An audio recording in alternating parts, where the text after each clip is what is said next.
എൻ്റെ എല്ലാ കൂട്ടുകാരും സുഖമായിട്ടും സന്തോഷമായിട്ടും ഇരിക്കുമെന്ന് വിശ്വസിക്കുന്നു. അപ്പോൾ നമ്മുടെ റോസയിലൊക്കെ നല്ലപോലെ പൂക്കൾ ഉണ്ടാകുന്നുണ്ട്, പുതിയ തളിർപ്പുകൾ ഉണ്ടാകുന്നുണ്ട്. അപ്പോൾ ഇതുപോലെ നമുക്ക് ഉണ്ടാവണമെങ്കിൽ നമ്മൾ ചില കാര്യങ്ങൾ റോസയ്ക്ക് ചെയ്തു കൊടുത്താൽ മാത്രമേ നമുക്ക് ഇതുപോലെ നിറയെ തളിർപ്പുകളും ഒരിടിപ്പും പ്രശ്നങ്ങളും ഒന്നുമില്ലാതെ ആ റോസ പോകത്തുള്ളൂ.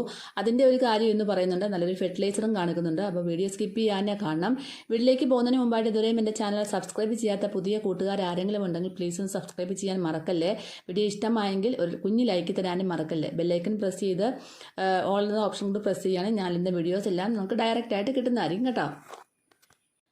അപ്പോൾ ഉച്ച കഴിഞ്ഞ് നിങ്ങൾക്ക് എല്ലാവർക്കും അറിയാമല്ലോ, നല്ല മഴയാണ് പെയ്യുന്നത്. അതുകൊണ്ട് ഞാൻ എൻ്റെ റോസയൊക്കെ രാവിലെ എടുത്തിട്ട് ഒന്ന് വെയിലൊക്കെ കൊളിച്ചതിന് ശേഷം ഒന്ന് ഷെയ്ഡിലോട്ട് അതായത് ഒരു വെയിൽ കിട്ടുന്ന ഭാഗത്തും എന്നാൽ മഴ കൊള്ളാത്ത ഭാഗത്തുമായിട്ട് മാറ്റി വെക്കുകയാണ് കേട്ടോ. മാറ്റി വെച്ചിട്ടാണ് ഞാൻ നമ്മുടെ എക്സോഡസ് കൊടുക്കാൻ പോകുന്നത്. അപ്പം മഞ്ഞ നിറവും കമ്പുകൾ കറുത്തു പോവുകയും ഇല മുരടിപ്പും പ്രശ്നങ്ങളും ഒക്കെ ഉണ്ടെങ്കിൽ, കീടശാല്യങ്ങളും ഒക്കെ ഉണ്ടെങ്കിൽ മാറിക്കിട്ടിട്ട് ആ റോസ നല്ല ഹെൽത്തി ആയിട്ട് വന്നിട്ട് ഒരുപാട് തളിർപ്പും മുട്ടുകളും ഉണ്ടാവാൻ, നല്ലപോലെ പൂക്കളും ഉണ്ടാവാൻ സഹായിക്കുന്ന ഒരു ഓർഗാനിക് പെസ്റ്റിസൈഡാണിത് കേട്ടോ.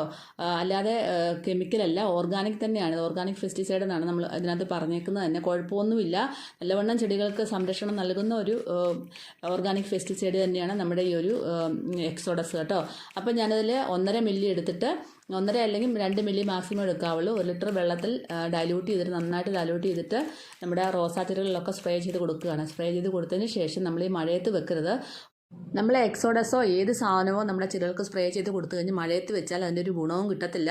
അതുകൊണ്ട് നമ്മൾ രാവിലത്തെ വെയിൽ കിട്ടുന്ന ഒരു ഭാഗവും അതുപോലെ തന്നെ മഴ കൊള്ളാത്തൊരു ഭാഗത്തായിട്ട് മാറ്റി വെക്കുക കേട്ടോ. അപ്പോൾ അവിടെ നിന്ന് നമ്മുടെ റോസ നന്നായിട്ട് വരികയും അതുപോലെ തന്നെ ഈ മഴ കൊള്ളുമ്പോൾ പൂക്കളൊക്കെ പോകുന്ന ഒരവസ്ഥ മാറി കിട്ടുകയും ചെയ്യും. പിന്നെ മഞ്ഞ ഇലകളും പഴുത്ത് നിൽക്കുന്ന കമ്പുകളും ഒക്കെ മാറിക്കിട്ടും. അങ്ങനെയുള്ള കമ്പുകളെല്ലാം കട്ട് ചെയ്ത് ഒഴിവാക്കിയിട്ട് അതിൻ്റെ മേളിൽ മഞ്ഞൾപ്പൊടി പൊതിഞ്ഞ് വെക്കാൻ വളരെ പ്രത്യേകം ശ്രദ്ധിക്കുക. നേരത്തെ ഞാൻ പറഞ്ഞിട്ടുള്ള ഞാൻ അങ്ങനെ ചെയ്യുന്നുണ്ട്. അതുകൊണ്ട് കമ്പുകൾ കറുത്ത് പോകാതിരിക്കും. അതിൻ്റെ ആ ഒരു പ്രശ്നം മാറിക്കിട്ടും കേട്ടോ. തണ്ടുകളിലൊക്കെ നമുക്ക് തേച്ച് പിടിപ്പിക്കാം. ഈ മഴ സമയത്ത് മഞ്ഞൾപ്പൊടി തണ്ടുകളിലൊക്കെ തേച്ച് പിടിപ്പിക്കുന്നത് നല്ലതാണ്. അതുപോലെ നല്ലൊരു ഫെർട്ടിലൈസറോടെ ഞാൻ കാണിക്കുന്നുണ്ട്. നല്ല റിസൾട്ടാണ്. ചെടികളിലൊക്കെ ധാരാളം പൂക്കൾ തിങ്ങി നിറയാനായിട്ട് സഹായിക്കുന്ന ഒരു ഫെർട്ടിലൈസറാണ്. നമ്മുടെ റോസാ ചെടി ഒരുപാട് വളം ആഗ്രഹിക്കുന്ന ചെടിയാണ്. അതുകൊണ്ട് നമ്മൾ 15 ദിവസം കൂടുമ്പോൾ ഇടയ്ക്ക് വളം ഇട്ട് കൊടുക്കുന്നത് വളരെ നല്ലതാണ്. ഈ പറയുന്ന വളം ഏത് ചെടിക്കും കൊടുക്കാം. നല്ലപോലെ പൂക്കൾ ഉണ്ടാവാൻ സഹായിക്കുന്ന ഒരു ഫെർട്ടിലൈസറാണ് കേട്ടോ. അപ്പം നമ്മുടെ പ്രത്യേകിച്ച് നമ്മുടെ ചെടിച്ചട്ടിയിലുള്ള റോസകളുടെ ചൂടൊക്കെ മണ്ണൊക്കെ നന്നായിട്ട് ഇളക്കി കൊടുക്കുക. ചെടിച്ചട്ടിയിലാണെങ്കിലും നിലത്ത് വെച്ചേക്കുന്ന റോസയാണെങ്കിലും നമുക്ക് ചൂടൊക്കെ നന്നായിട്ട് ഇളക്കി കൊടുക്കണം. എന്നാൽ മാത്രമേ നല്ലൊരു വേരോട്ടം കിട്ടത്തുള്ളൂ. ഉറച്ച മണ്ണുള്ള സ്ഥലത്തൊക്കെ റോസ നടാതിരിക്കുക. നല്ല ഇളക്കമുള്ള മണ്ണിൽ റോസ നടുക. നമ്മൾ മണ്ണിൽ വെക്കുന്ന റോസയെക്കാട്ടിയും ഒരുപാട് വളം കൊടുക്കേണ്ട ചെടിച്ചട്ടിയിൽ വെച്ചേക്കുന്ന റോസയ്ക്കാണ്. കാരണം ഒരു മൈക്രോ ന്യൂട്രിയൻസ് ഒന്നും അതിന് കിട്ടത്തില്ല. അതുകൊണ്ട് നമ്മൾ തന്നെ അതിന് നല്ല വളങ്ങൾ കൊടുത്താൽ മാത്രമേ, നല്ല മൈക്രോ ന്യൂട്രിയൻസ് ഒക്കെ ഉള്ള വളങ്ങൾ കൊടുത്താൽ മാത്രമേ അതിന് നല്ല ഹെൽത്തി ആയിട്ട് വരത്തുള്ളൂ. ഏതൊരു ചെടിയാണെങ്കിലും ചെടിച്ചട്ടിയിൽ വെച്ചേക്കുന്ന ഏതൊരു ചെടിയാണെങ്കിലും നന്നായിട്ട് പൂക്കൾ ഉണ്ടാവണമെങ്കിൽ നമ്മൾ ഇതുപോലെ ഓരോ വളങ്ങൾ അതിൻ്റെ ചുവട്ടിൽ ഒഴിച്ചു കൊടുക്കണം. അല്ലാതെ അതിന് മണ്ണിൽ നിന്ന് വലിച്ചെടുക്കാൻ പറ്റത്തില്ല കേട്ടോ. അതുകൊണ്ട് എല്ലാവരും നമ്മൾ പ്രത്യേകിച്ച് നിങ്ങൾ ബഡ് റോസൊക്കെ വാങ്ങിച്ച് വെക്കുന്നത് വളരെയധികം ശ്രദ്ധിക്കണം. അപ്പോൾ നമുക്ക് ആ ഒരു ഫെർട്ടിലൈസർ എങ്ങനെയാണ് തയ്യാറാക്കുന്നത് നോക്കാം. അതിനായിട്ട് ഞാൻ കുറച്ച് പഴത്തൊലി ഇട്ട് കൊടുത്തിട്ടുണ്ട്. അതിനകത്തേക്ക് കുറച്ച് ഉള്ളിയുടെ തൊലിയും ഇട്ട് കൊടുത്തിട്ടുണ്ട് കേട്ടോ. ഇത് ഉള്ളിത്തൊലിയാണ് ഞാൻ ഇടുന്നത്, സവോളയുടെ തൊലിയല്ല, ഉള്ളിത്തൊലി. സവോളയുടെ തൊലി വേണമെങ്കിലും ഇടാം. എൻ്റെ ഇപ്പോൾ കിട്ടിയതുകൊണ്ട് ഞാനതാണ് ഇടുന്നത്. നിങ്ങൾക്ക് ഏതാണ് ഇതുപോലെ നിങ്ങൾക്ക് കിട്ടുന്നത് അത് നിങ്ങൾ ഇതുപോലെ ചെയ്താൽ മതി കേട്ടോ. അപ്പം പഴത്തൊലിയും ഉള്ളിത്തൊലിയും കൂടെ ഞാൻ അരി കഴുകിയ വെള്ളത്തിനകത്തേക്ക് അരച്ചെടുക്കുകയാണ് കേട്ടോ. ഇത് നന്നായിട്ട് പേസ്റ്റ് രൂപത്തിൽ ഞാൻ അരച്ചെടുക്കുന്നുണ്ട്.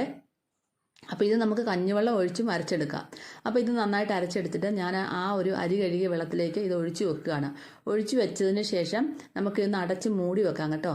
അപ്പോൾ ഇതിനകത്തേക്ക് ഞാൻ ഒരു ശർക്കരയുടെ ചെറിയൊരു പീസും കൂടെ ഇട്ട് കൊടുക്കുന്നുണ്ട്. കുഞ്ഞൊരു നെല്ലിക്ക വലിപ്പത്തിലുള്ള ഒരു ശർക്കര പീസ് കൂടെ ഇട്ട് കൊടുക്കുന്നുണ്ട്. എന്നിട്ടാണ് ഞാനിത് പുളിക്കാൻ വെക്കുന്നത് കേട്ടോ. അപ്പോൾ നിങ്ങളും അതുപോലെ ചെയ്യണം. അത് കണ്ട ഒരു 4-5 ദിവസം കഴിഞ്ഞതിന് ശേഷമുള്ള ഒരു റിസൾട്ടാണ്. അപ്പോൾ ശർക്കരയുടെ ആ ഒരു പീസ് ഇട്ട് കൊടുത്തോണ്ട് ഒരു ബാഡ് സ്മെല്ലും കാര്യങ്ങളും ഒന്നുമില്ല. ആ ഒരു ഉള്ളിയുടെ ഒരു മണം പോലെ നമുക്ക് വരത്തുള്ളൂ, പച്ചമണം പോലെ, അല്ലാതെ വേറെ ബാഡ് സ്മെല്ലും നമുക്ക് ഉണ്ടാവത്തില്ല. അപ്പോൾ നന്നായിട്ട് 3-4 ദിവസം കഴിഞ്ഞ് നന്നായിട്ട് പുളിച്ചിട്ടുണ്ട്. ഇത് നല്ലതായിട്ട് പൂക്കൾ ഉണ്ടാവാൻ വളരെയധികം സഹായിക്കുന്ന നല്ലൊരു ഫെർട്ടിലൈസറാണ്. നല്ല പൊട്ടാഷ്യം, ധാരാളം കാൽസ്യവും പൊട്ടാഷ്യം മഗ്നീഷ്യം എല്ലാം ധാരാളം അടങ്ങിയിട്ടുണ്ട് ഇതിനകത്ത്. അപ്പോൾ ഇത് നമുക്കിനി ഒരു 3-4 ലിറ്റർ വെള്ളം കൂടെ എക്സ്ട്രാ ഡൈല്യൂട്ട് ചെയ്തതിന് ശേഷം നമ്മുടെ റോസാ ചെടികളിലെ ചുവടുകളിൽ ഒഴിച്ചു കൊടുക്കാം.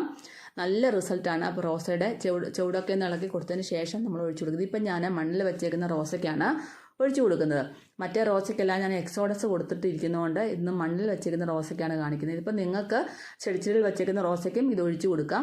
ഞാനിപ്പം അതിന് എക്സോഡസ് ചെയ്ത് കൊടുത്തതുകൊണ്ട് മാത്രമാണ് ഇപ്പോൾ ഇതിനകത്തേക്ക് ഒഴിച്ചു കൊടുക്കുന്നത്. ഇതിന് കുറച്ച് ദിവസമായി വളം ചെയ്ത് കൊടുത്തിട്ട് അതുകൊണ്ട് മണ്ണിൽ വെച്ചിരിക്കുന്ന റോസയ്ക്കാണ് ഒഴിച്ചു കൊടുക്കുന്നത്.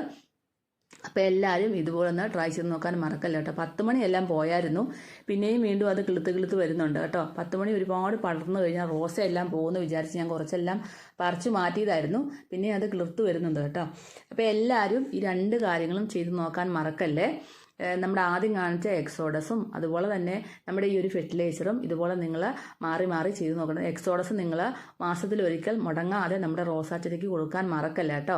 അപ്പോൾ നല്ലപോലെ മൊട്ടുകളും പുതിയ തളിർപ്പുകളും ഉണ്ടാവും. ആ ഒരു റോസയുടെ ഒരു പ്രശ്നങ്ങളും ഇല്ലാതെ ആ റോസ നല്ല ഹെൽത്തി ആയിട്ട് വരും. പ്രത്യേകിച്ച് നേഴ്സറിയിൽ നിന്ന് കൊണ്ടു നോക്കുന്ന ബഡ് റോസിൻ്റെ കാര്യമാണ് ഞാൻ എപ്പോഴും എടുത്തു പറയുന്നത്. പിന്നെ അത് നമുക്ക് എല്ലാ ചെടികൾക്കും ഇതുപോലെ സ്പ്രേ ചെയ്ത് കൊടുക്കാം. പച്ചക്കറികൾക്കും പൂച്ചെടികൾക്കും ഒരുപോലെ തന്നെ സ്പ്രേ ചെയ്ത് കൊടുക്കാവുന്ന നല്ലൊരു ഫെർട്ടിലൈസറാണ് എക്സോഡസ് കേട്ടോ. അപ്പോൾ തീർച്ചയായിട്ടും നിങ്ങൾ ഓൺലൈൻ വഴി അത് മേടിക്കാനും കിട്ടും. അത് അറിയാത്തവർക്ക് വേണ്ടിയിട്ടാണ് പറഞ്ഞത്, ഓൺലൈൻ വഴി മേടിക്കാനും കിട്ടും. അത് വലിയ വിലയൊന്നുമില്ല. അത് നമ്മൾ 1 വർഷത്തോളം നമുക്ക് കേടുകൂടാതിരിക്കും, ഒരു പ്രശ്നവും ഇല്ല. കുറച്ച് ക്വാണ്ടിറ്റി കുറച്ചെടുക്കുന്നതുകൊണ്ട് തന്നെ കുറച്ച് കാലം അത് സൂക്ഷിച്ച് വെക്കാനും പറ്റും കേട്ടോ. പിന്നെ നമ്മുടെ റോസയുടെ ഇതുപോലെ പൂക്കളുണ്ടായ ഇതൊക്കെ ഒന്ന് കട്ട് ചെയ്താൽ മറക്കല്ലേ. എന്നാൽ മാത്രമേ നമുക്ക് പുതിയ തളിർപ്പുകൾ ഉണ്ടാവത്തുള്ളൂ. അതും എല്ലാവരും ശ്രദ്ധിക്കണം. പഴുത്ത ഇലകളും മഞ്ഞ ഇലകളും ഒക്കെ ഉണ്ടെങ്കിൽ അതൊന്ന് ഒഴിവാക്കി കളയുകയും വേണം കേട്ടോ. ഇങ്ങനെയൊക്കെ സംരക്ഷിച്ചു പോയാൽ മാത്രമേ നമ്മുടെ ആ ഒരു റോസാ ചെടി നല്ലപോലെ ഹെൽത്തി ആയിട്ട് വളരുകയും പുതിയ തളിർപ്പും പുതിയ പൂമുട്ടുകളൊക്കെ ഉണ്ടാകത്തുള്ളൂ. അപ്പോൾ എല്ലാവരും ചെയ്ത് നോക്കാൻ മറക്കല്ലേ. അടുത്തൊരു വീഡിയോ ആയിട്ട്